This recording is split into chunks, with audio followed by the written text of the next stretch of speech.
Hey guys, welcome to the Seven Figure Box Show. My name is Andrew Frezza, and today I wanted to share with you guys my results from my first year of podcasting.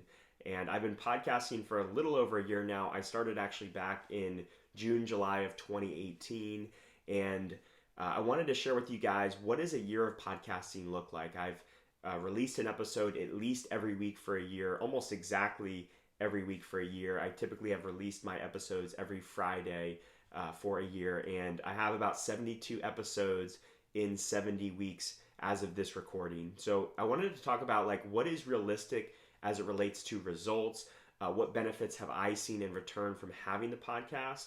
Because I know there's a lot of you guys out there that have started podcasts, are thinking about starting podcasts, and I want to give you guys a realistic idea of what this might look like. I'm a huge fan of people, but especially successful people, sharing just what the results are. You see a lot of YouTubers out there that will share how much they're making in a month.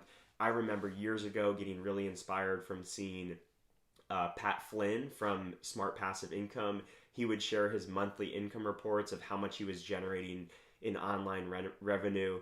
And at the time, he was generating $40,000, $50,000, $60,000 a month in revenue back when I was following him. And it was super inspiring to me. I know it was super inspiring to others.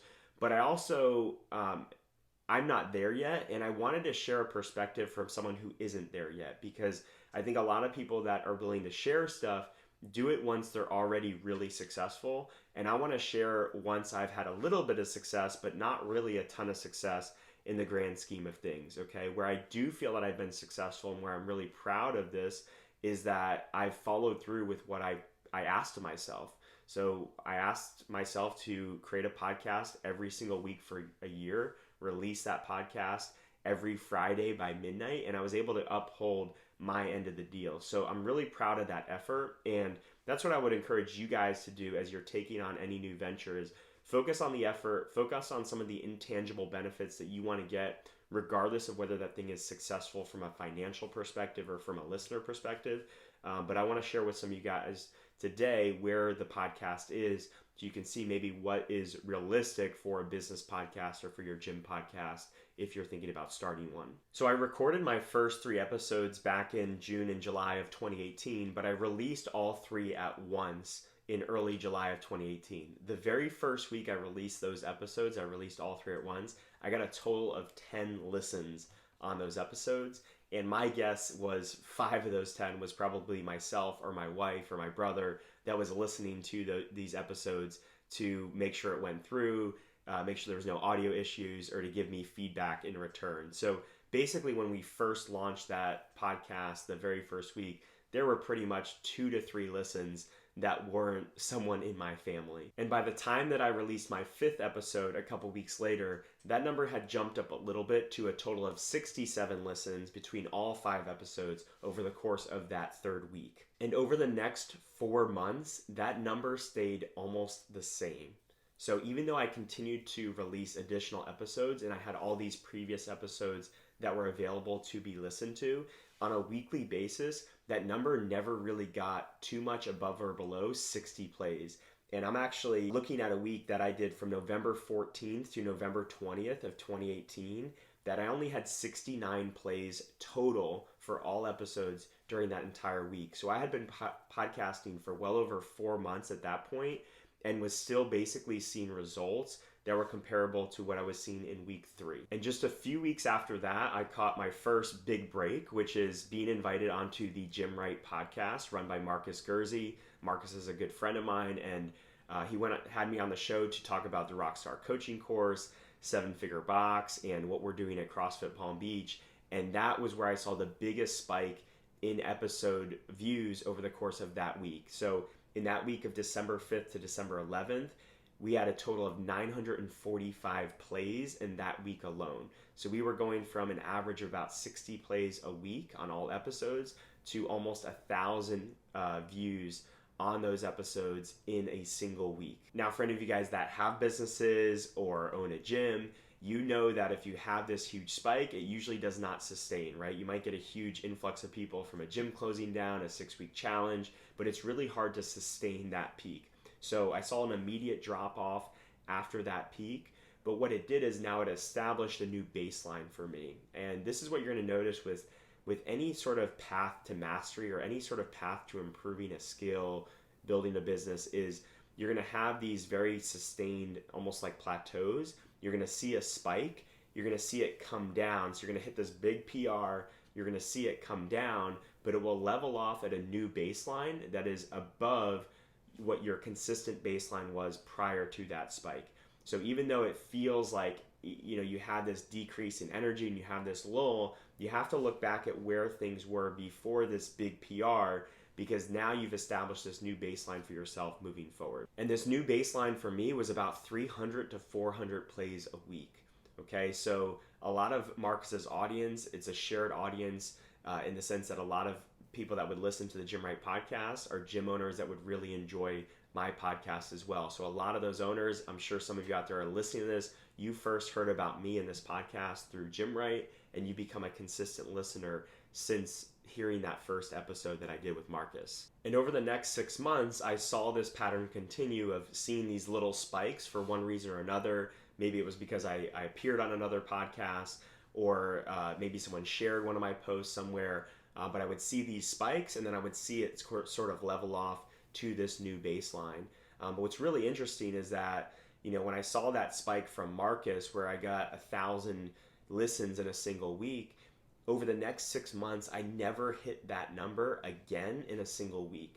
So even though I was putting out content consistently every single week, and I could see the baseline number growing, I still wasn't breaking that PR that had happened that single week, right? It's the same thing we see with our clients, is that they have a really, really good snatch day. They hit 200 pounds on that day, and they might go 6 months or a year before they ever hit 200 pounds or 205 pounds again. But what you're going to see with that person is that the 175, the 185, they're able to hit that way more consistently than they ever have. And they have to learn how to see that as progress rather than it just being about beating that top number. Because if you're all about that top number and constantly having a PR, then it really takes away from that day-to-day motivation to simply just repeat the process and follow through with posting another episode or just getting another workout done. And it wasn't until August 21st of the following year till I finally beat that peak week that I had from that Gym Right podcast.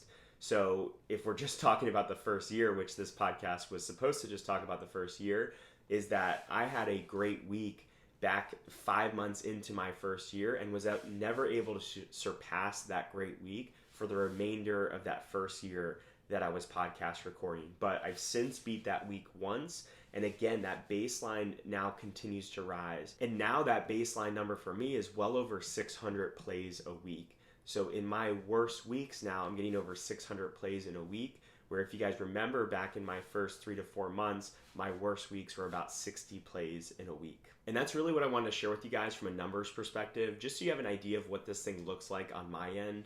If you want to watch the YouTube videos, I'm now posting a lot of these shows on YouTube, and you can see those charts and see really how that path to mastery works, where you have kind of like the stock market, these ups and downs, but hopefully over the long term, everything is trending upwards. So let's talk a little bit about some of the benefits that I've seen from the podcast, in addition to just pure listener numbers, okay? So probably the biggest benefit for me, or the most rewarding thing for me, is hearing from you guys out there that are getting value from this show.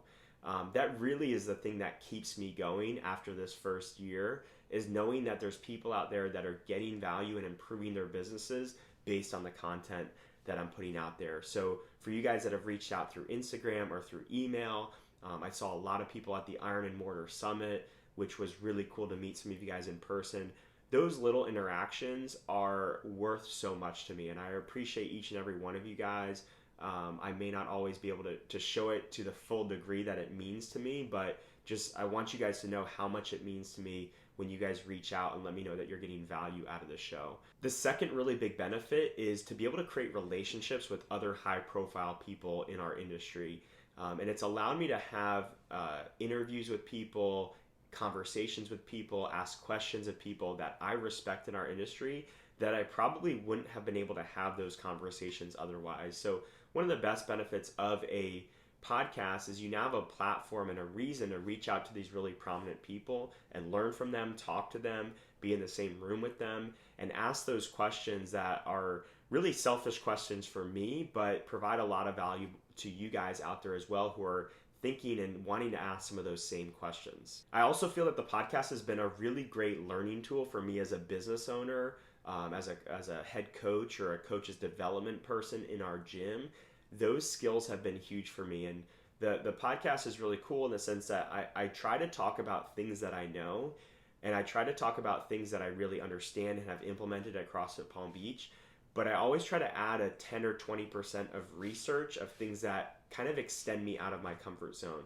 So 80% of any given podcast is stuff that I know really, really well, whereas 10 to 20% forces me to dive deeper into the topic, makes me do a little bit more research, and really makes me understand that topic on a deeper level. So the podcast has been a great learning tool for me. I think the best way to learn is to teach, and I find that it's really helped me to expand my knowledge on topics that I already know a lot about, and to dive deeper into topics I would probably otherwise ignore without having the podcast and a reason to share stuff with you guys out there. So I've mentioned the YouTube show already in this podcast. I know most of you guys still listen to these podcasts. You don't watch them. And I would highly appreciate, especially if you guys prefer the visual medium, if you guys head over to YouTube, find the 7 Figure Box Show, and like and subscribe to the channel, but like any videos that are out there. That really helps me to reach more people, get more subscribers. And what's really interesting about YouTube now is I just recently started putting these shows in a YouTube format, doing everything in video format for you guys. And now that I'm doing YouTube, I'm kind of back to square one with all this stuff. I'm back to only having a couple views a week. Actually, it's even worse than the podcast was, where I was getting, like I said, 60 views in those first couple of weeks. I'm getting even less than that on the YouTube show. And I haven't really done a great job of promoting that. So that's one reason why. But a lot of that is just, I'm not as good at that right now. I think I'm better at audio than I am at video. Hopefully I will get better at time with the video side. But I'm trying to take a similar approach to the way I did the audio. I'm not trying to put too much pressure on myself to hit a certain level of success, hit a certain level of views. I'm really just trying to hone the skill of content creation, video creation. I've already had to learn a lot about video editing and iMovie. Even though that's something that I don't plan to necessarily be heavily involved in forever, it's really cool to kind of learn a new skill and understand it in a way that I can now maybe leverage that to another person down the road and understand that process a lot better. So what I would encourage you guys, whether it's podcasts, YouTube, written word, whatever you're doing, think of content creation like a skill. Think of it like a muscle or a fitness that you have to put time into every single week or every single day.